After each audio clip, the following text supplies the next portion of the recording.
ચો આવ્યો રફીકભાઈ અત્યારે આપણે અમદાવાદ સાયન્સ સિટીમાં બાળકોનો પ્રવાસમાં લઈ ખૂબ આનંદ એન્જોય કરાવવાનો છે. કેટલા બાળક લાવ્યા છો અંદાજ? સમથિંગ 54 જેટલા બાળકો છે. ઓકે.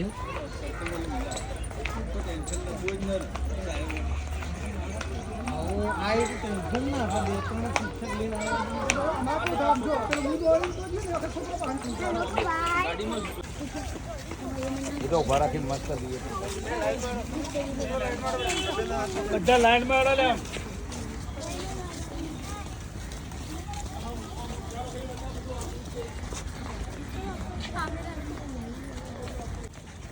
અશોક ચાલશે તો માસ્ટરમાં આવેલો એક આદું ચાલશે.